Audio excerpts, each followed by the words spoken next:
Life can be incredibly stressful. The demands of work, relationships, and daily living often leave us feeling overwhelmed and depleted. In the face of such pressures, it's no surprise that people seek ways to cope.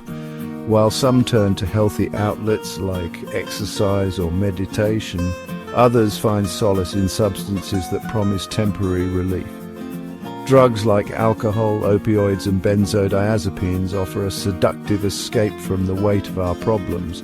They numb emotional pain, quiet racing thoughts, and provide a fleeting sense of euphoria that can be hard to resist. For individuals struggling to manage stress, anxiety, or depression, substances can feel like a lifeline. It's important to remember that drug use is often a symptom of deeper issues. People don't wake up one day and decide to become addicted. Substance abuse is often rooted in a complex interplay of genetic predispositions, environmental factors, and unresolved trauma. Understanding these underlying causes is crucial to developing effective treatment approaches.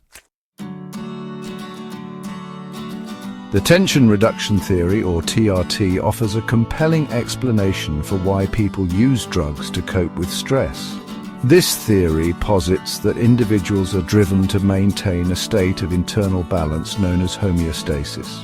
When we encounter stressors that disrupt this equilibrium, such as a demanding job or a relationship conflict, our bodies naturally seek ways to restore harmony. Drugs, in their initial use, can temporarily reduce feelings of tension and stress.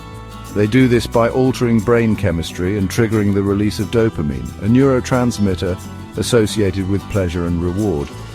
This surge of dopamine creates a pleasurable sensation that reinforces drug-seeking behavior. However, the relief offered by substances is short-lived. As the effects of the drug wear off, the body returns to its pre-drug state, often leaving the individual feeling even more stressed and anxious than before. This cycle of seeking relief and experiencing withdrawal symptoms can quickly spiral into addiction. Alcohol and drugs are often used to counteract a wide range of aversive emotional states, including anxiety, fear, sadness, and anger. These substances work by suppressing the activity of the amygdala, the part of the brain responsible for processing emotions. By dampening the amygdala's response, drugs create a temporary illusion of calm and control. For individuals who have experienced trauma, this numbing effect can be particularly appealing. Trauma can leave deep emotional wounds that make it difficult to cope with everyday stressors. Substances can provide a temporary escape from the intrusive memories, nightmares, and hypervigilance that often accompany PTSD. However, this reliance on substances to manage emotions comes at a steep price. Over time, drug use can exacerbate existing mental health conditions and increase the risk of developing new ones. It can also lead to a decline in physical health, strained relationships, and legal and financial problems. Section 4. The inheritance of vulnerability, genetics, and stress tolerance. Research suggests that certain individuals may be genetically predisposed to both addiction and difficulty managing stress. Stanley Gitlow, a renowned addiction psychiatrist, has conducted extensive research on the genetic factors that contribute to substance abuse. His work highlights the role of inherited traits like impulsivity, novelty-seeking behavior, and low-stress tolerance in increasing vulnerability to addiction. Gitlow's research suggests that individuals with a family history of addiction may inherit a biological makeup that makes them more susceptible to the rewarding effects of drugs. These individuals may also have a harder time managing stress and negative emotions, making them more likely to turn to substances for relief. Section 5. Trauma's echo: unraveling the connection to substance abuse. The link between trauma and substance use disorders is a complex and multifaceted issue. Trauma in its various forms can leave individuals feeling overwhelmed, powerless, and disconnected from themselves and others.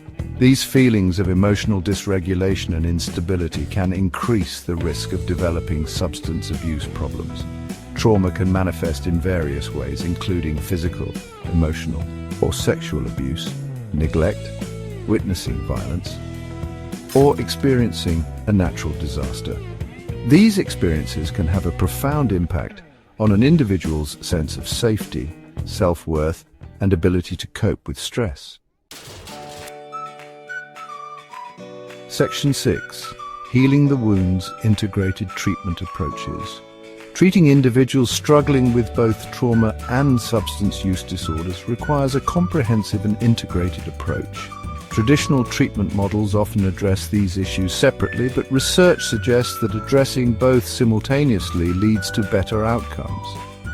Integrated treatment approaches typically involve a combination of therapies, including trauma-informed care, which recognizes the pervasive impact of trauma and seeks to create a safe and supportive environment for healing. Cognitive behavioral therapy, or CBT, which helps individuals identify and challenge negative thoughts and behaviors that contribute to substance use. Dialectical behavior therapy, or DBT, which teaches mindfulness, emotional regulation, and interpersonal effectiveness skills.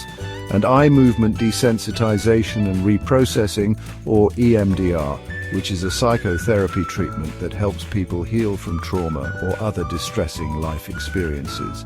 By addressing the underlying trauma that often fuels addiction, individuals can begin to heal from the inside out. Through therapy, support groups, and lifestyle changes, it is possible to break free from the cycle of addiction and build a healthier, more fulfilling life.